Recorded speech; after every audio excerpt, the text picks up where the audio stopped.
Hi, everybody. Dana Sparks, broker of Maximum One Greater Atlanta Realtors and director of the Real Estate Academy of America.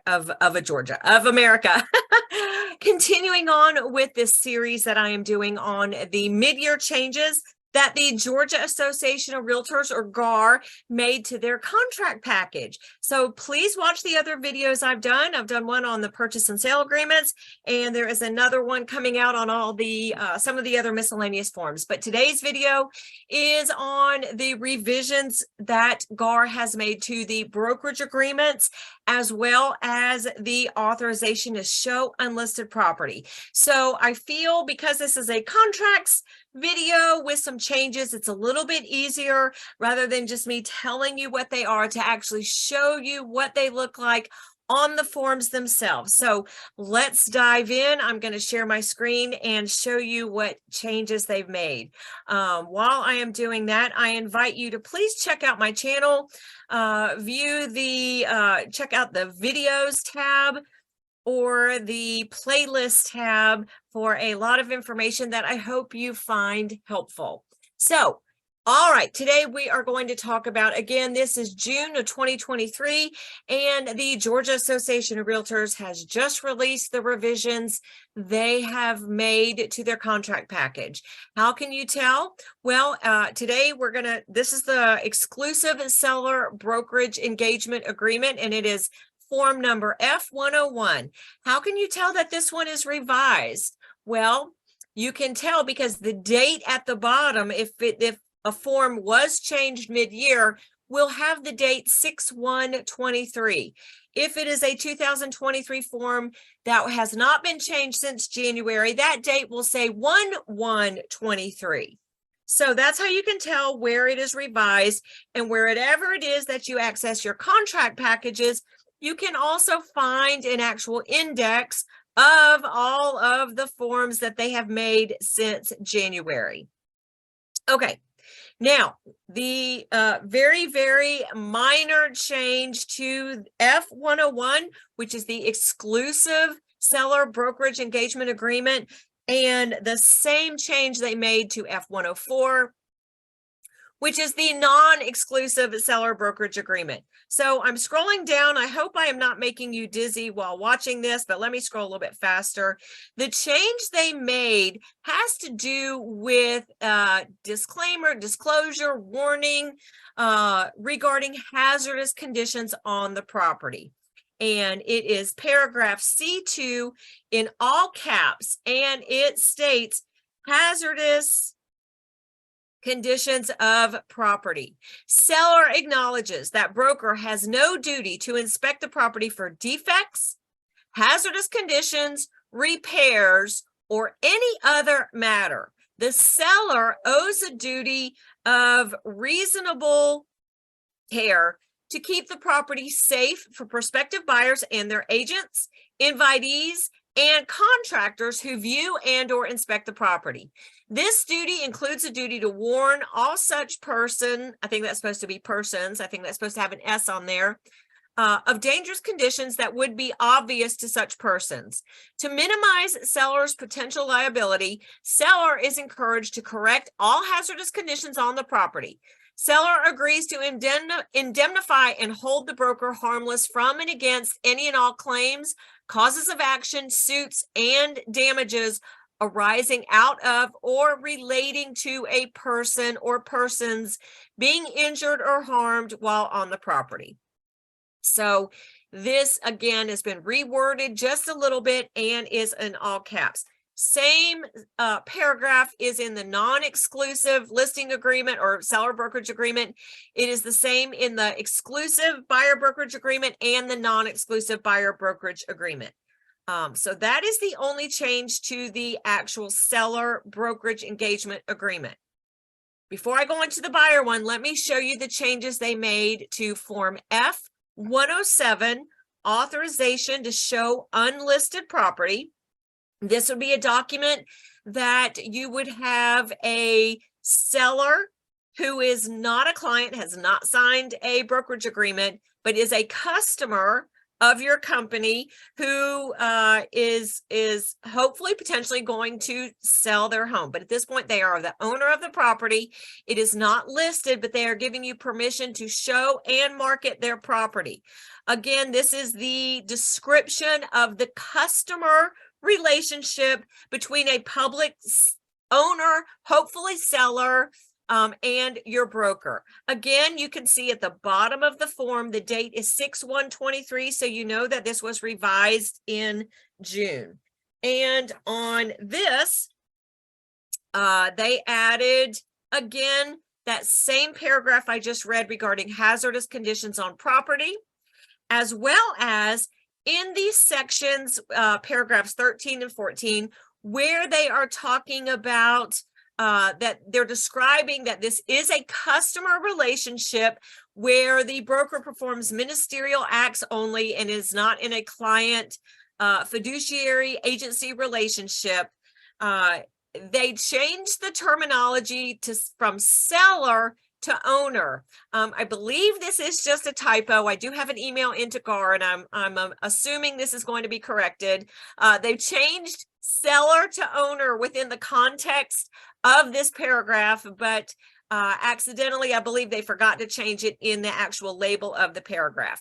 And again, it's changed from seller to owner because at this point, this is just an agreement for an agent / broker to show the property and market the property, and there is commission negotiated through here, but we don't know at this point if this owner is going to actually sell the property or not. So this is not a seller at this point, it is an owner. So again, anytime the word seller was used within the context of describing the customer relationship, and it says this agreement shall not be construed to create a brokerage engagement between owner and broker, but is rather limited to owner's permission given to broker to show the above property to prospective buyers and tenants pursuant to the above authorization in exchange for compensation to the broker as set forth.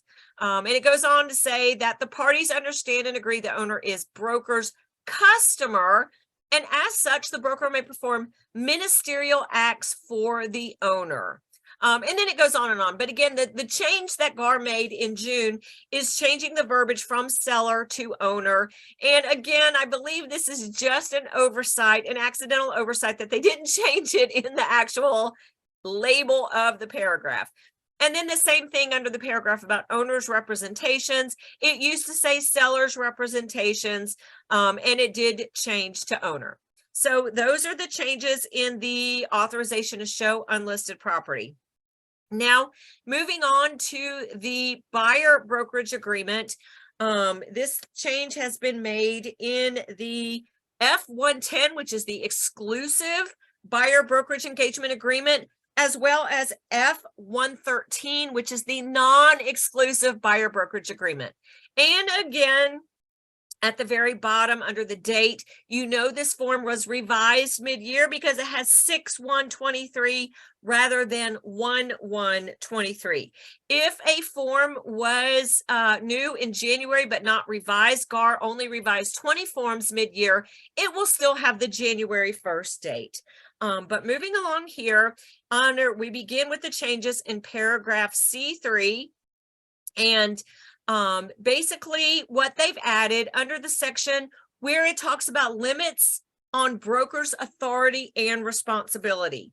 And they've just added a couple of things. Here it says buyer acknowledges and agrees that buyer may show properties in which the buyer is interested or in which buyer has made an offer or counteroffer to other prospective buyers and assist such buyers in making offers and counteroffers on properties.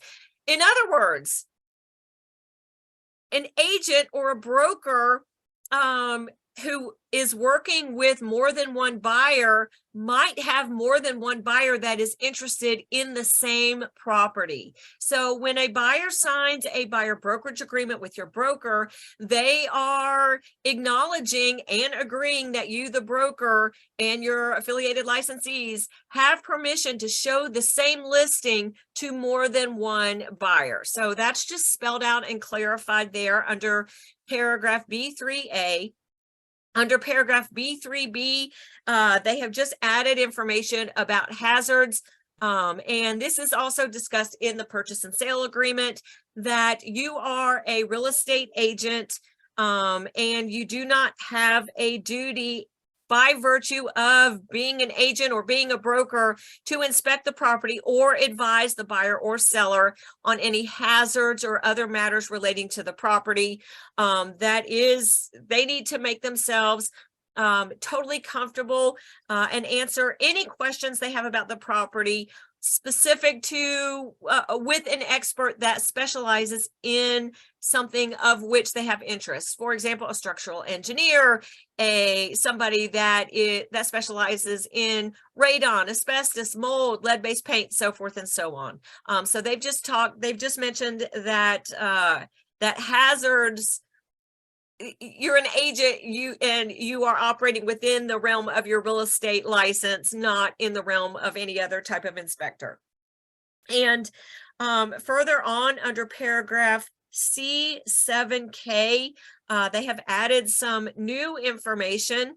And basically what they have added here is this paragraph here: hazardous conditions on the property being viewed by the buyer. That is a new paragraph. That is the same paragraph that, again, I have gone over in the listing seller brokerage agreements regarding the hazardous conditions. And the buyer acknowledges that there are, well, let me just read it. Buyer acknowledges that there could be potentially hazardous conditions on properties being viewed by buyer and buyer's family members and representatives. To avoid injuries, buyer shall use extreme caution in viewing properties and shall cause others physically examining the properties with or on behalf of the buyer to do the same. In particular, buyer shall be on alert for areas with steps or step downs, poorly lit, dark, or unfinished areas, loose handrails, wet, slippery, or uneven flooring, and the like. And in addition, this is another brand new paragraph, the hold harmless paragraph, also in all caps, that basically states that the buyer agrees to hold all brokers harmless from all claims, injuries, and damages related to the physical examination of any property I think that's supposed to be viewed by buyer and buyer's family members and representatives. So those are the new sections, or the revised sections or additions that GAR made in June of 2023. And again, those are also the same that they have done to the non-exclusive buyer brokerage agreement, which is F113. The only other brokerage agreement that also got a few modifications is the F128, which was the exclusive property management agreement. And there are basically some syntax errors that were corrected, and just how it looks on some typos, and just some numbering changes to make things flow a little bit better. So nothing content wise that changed on that. Please watch the other videos I have done on the revisions that the Georgia Association of Realtors has made mid-year on their contracts, as well as all kinds of other contract information. Check out again the videos and the playlist, and watch the other videos. Thank you guys so much. I'd love to hear your comments on what you think of these changes. Dana Sparks, broker of Maximum One Greater Atlanta Realtors and director of the Real Estate Academy of America, satisfying your needs with service, innovation, and education. Bye. If you like that video, check out the one here. If you like the content on this entire channel, please click here to subscribe. I try to take even the most complicated of real estate situations and make them crystal clear. See what I did there? Real estate made crystal clear. Thank you guys so much for watching.